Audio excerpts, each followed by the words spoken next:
En un mundo a la deriva, cuando la búsqueda e intentos humanos no bastan, solo una es la fuente de esperanza que llenará todo su ser. Es Dios, quien con su palabra viva y eficaz le habla hoy. Con ustedes, el pastor Óscar Velázquez.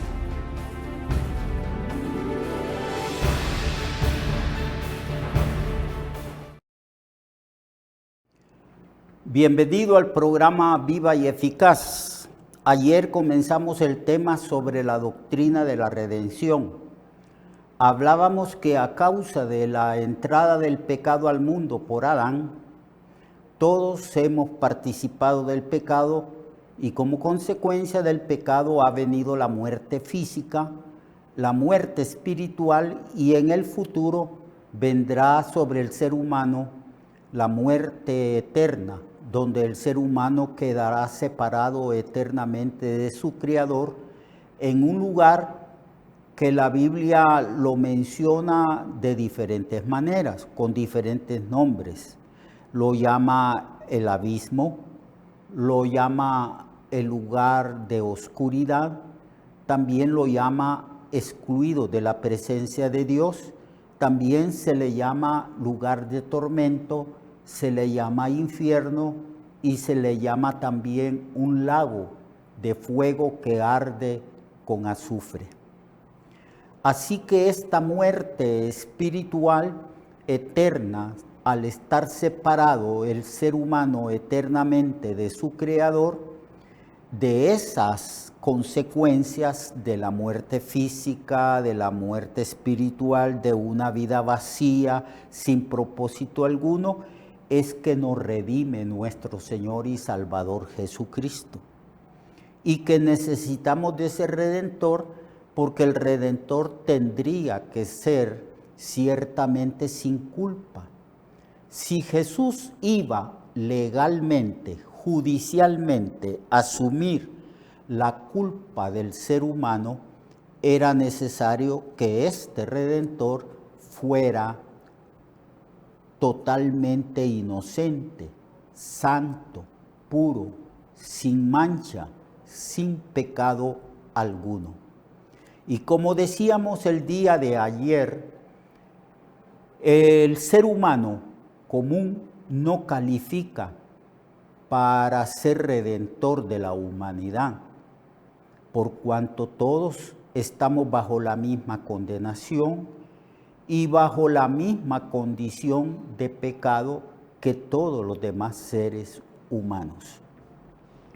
Es bien cierto que hay seres humanos que pecan más que otros, pero también es muy cierto, pero muy ciertísimo, de que todos somos pecadores, todos hemos pecado, cual más, cual menos. Por lo tanto, todos estamos separados de la presencia de Dios y ninguno puede ser declarado inocente en el tribunal divino por cuanto todos hemos pecado. Así que el Redentor nuestro, el que tenía que tomar y llevar nuestros pecados sobre sí, el que tenía que asumir nuestra culpa y nuestra deuda moral, tendría que ser santo, puro, inocente, sin culpa alguna. Nadie, pues, de los seres humanos calificaba para ser redentor, para ser el sustituto, para salvarnos. Era necesario que este Salvador fuera enviado desde el cielo a la tierra. Era necesario que Jesucristo viniera enviado por el Padre a este mundo y que como Dios tendría que humanarse, es decir, tomar forma humana. Y eso lo hizo el Señor cuando fue anunciado por el ángel su nacimiento a una virgen llamada María. Dice el relato bíblico en el verso 26 de Lucas, capítulo 1.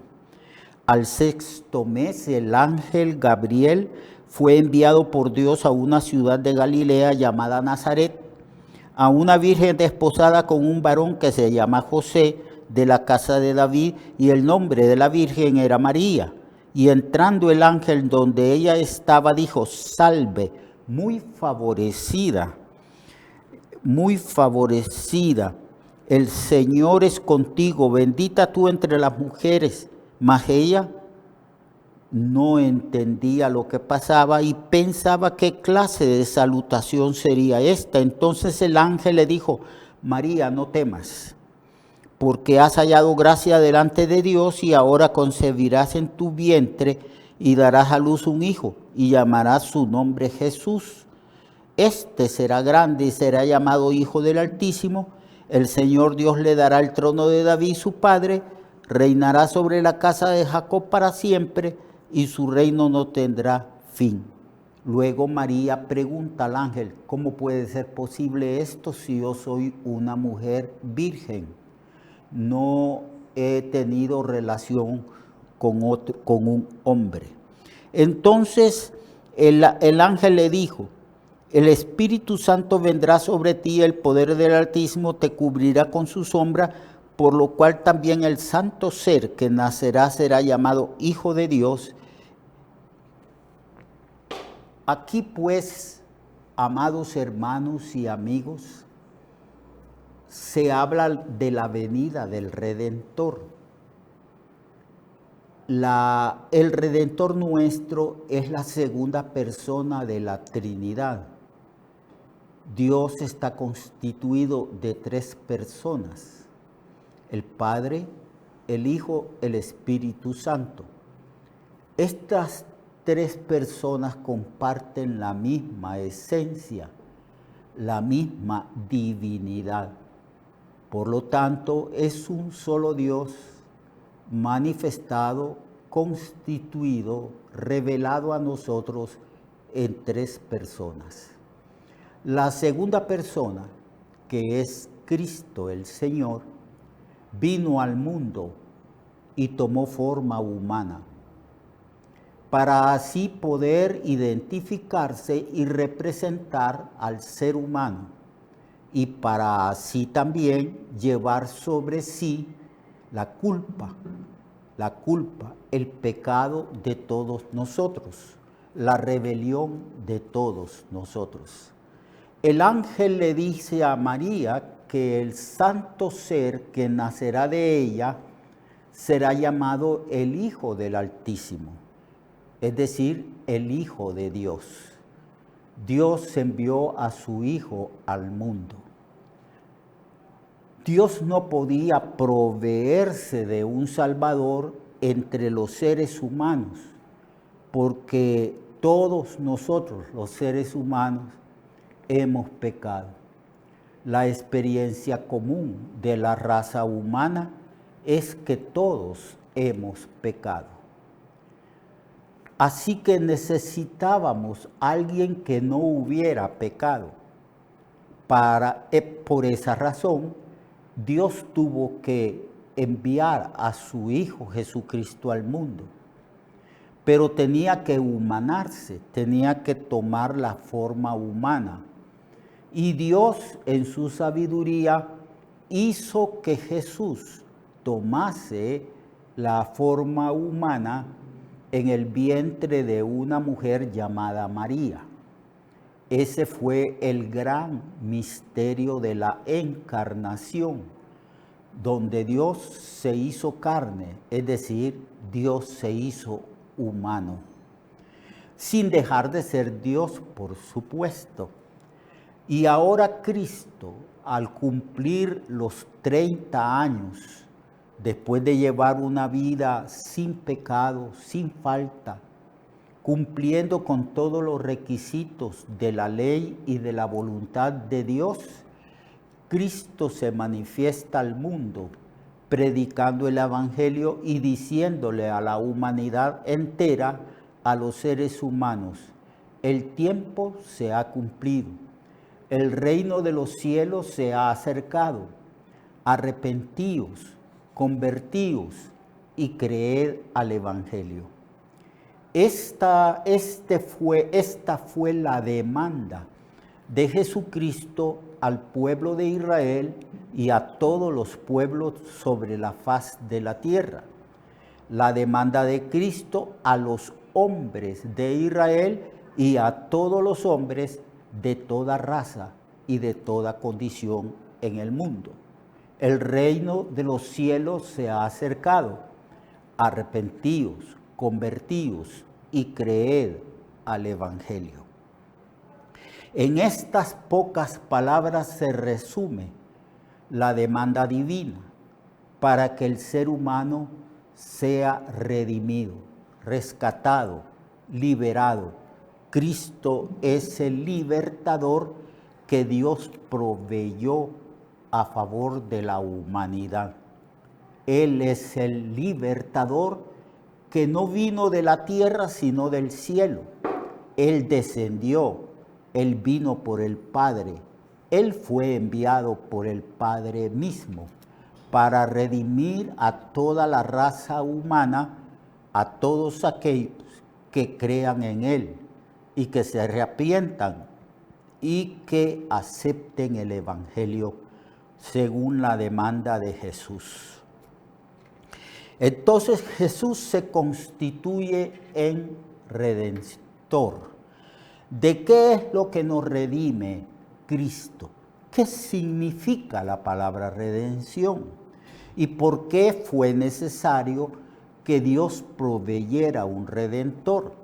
Porque no había remedio para el pecado. Ningún ser humano puede justificarse o declararse digno de la salvación delante de Dios. La religión no justifica. Han habido miles de religiones. Usted puede ir a una biblioteca y decirle a la persona encargada, al bibliotecario, necesito que me muestre los libros que hablan de todas las religiones que han habido en el mundo. Y esta persona le va a traer varios libros, grandes y gruesos, bien voluminosos, donde se aclara, donde se enseña, donde se menciona todas las religiones que han habido en todas las culturas, a través de todos los tiempos, en todos los continentes, en todos los países.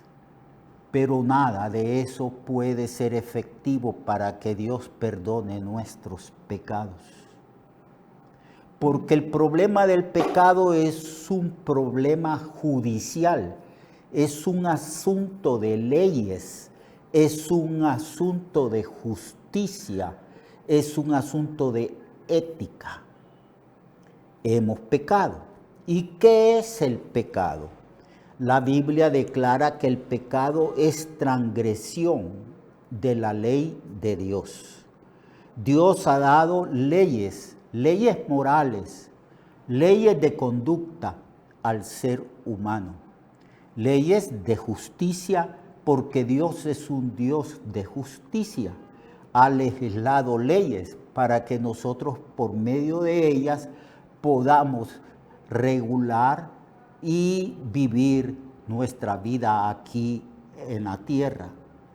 Y todos hemos transgredido las leyes divinas.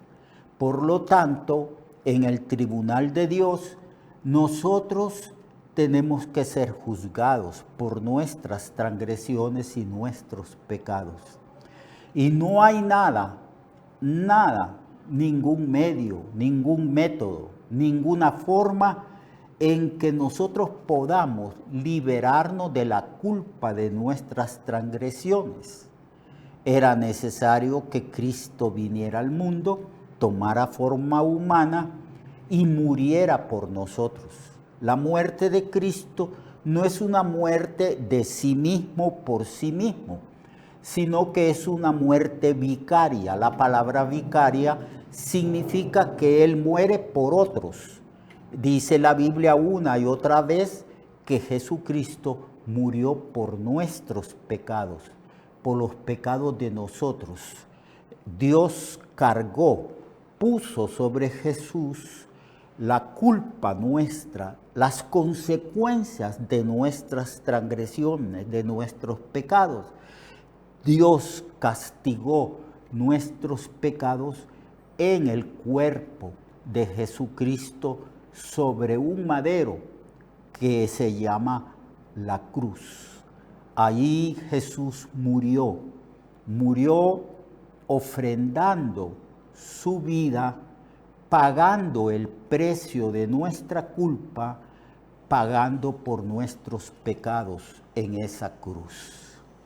Necesitábamos pues un redentor que asumiera sobre sí mismo la culpa de todos nosotros que hemos creído en él. Entonces Dios castigó a nosotros en un sustituto, en Cristo siendo nuestro sustituto. Él sí calificaba para tomar el lugar de nosotros, los pecadores, porque para tomar el lugar de nosotros, los pecadores, ese sustituto tenía que ser santo, justo, sin culpa, inocente, sin mancha alguna, sin haber transgredido jamás los mandamientos de Dios. El único que calificaba para salvarnos es la persona de Jesucristo. Por eso, al hablar Cristo de la salvación que Él nos proveyó, tomando nuestro lugar en la cruz, Él dice: yo soy el camino, la verdad y la vida. Nadie viene al Padre si no es por mí. Nadie viene al Padre. Este es un negativo universal. Nadie puede venir a la presencia del Padre, nadie puede venir a Dios si no es a través de mí. Porque Cristo fue el único que nos redimió y el único que podía calificar para llevar los pecados de nosotros. Él nunca cometió pecado, por lo tanto, Él podía llevar nuestros pecados sobre sí mismo en una cruz. Él pagó el precio, Él dio el rescate. La única manera de que pudiéramos liberarnos de la muerte eterna, del castigo eterno y de la condenación eterna es a través de Jesucristo, quien pagó con su muerte los pecados de nosotros.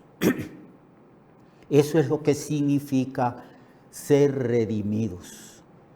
De la misma manera como un padre de familia o una familia paga a los secuestradores un rescate para que el secuestrador libere a su ser querido, a su familiar, y lo hacen pagando dinero, lo que Cristo pagó fue con su propia vida, porque no podía el ser humano ser rescatado de la condenación eterna por medio de dinero o por cualquier otro medio. La única manera de ser rescatados del infierno mismo, de las consecuencias de nuestros pecados, es a través de la muerte, porque la paga del pecado es muerte. Es decir, las consecuencias, los resultados de las transgresiones contra la ley de Dios es la muerte física y la muerte eterna, la muerte en el infierno. Entonces, la única manera en que podíamos ser rescatados era de que alguien pagara por nosotros esa deuda moral, y Cristo tomó nuestros pecados sobre sí mismo y pagó esa pena muriendo por nosotros. Ahora bien, hay muchas consecuencias, resultados y beneficios de esa redención que Jesucristo realiza a favor de nosotros en la cruz. Uno de los resultados es que por medio de la redención de Cristo, nuestros pecados son perdonados. Mañana vamos a hablar del perdón de los pecados como uno de los beneficios, de los resultados de la redención que Cristo obró a favor de nosotros en la cruz. Lo espero pues mañana, amado hermano y amigo, para que estudiemos las consecuencias, beneficios de la redención de Cristo. Hasta mañana. Dios lo bendiga y lo guarde.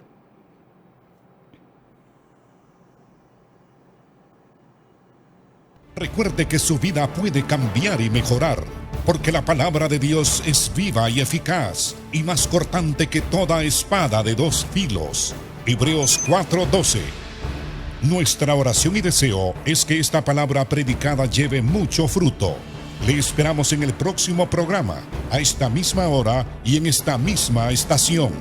Esta es una producción de Ministerios Reflexionarte, en colaboración con Sidkenu Network.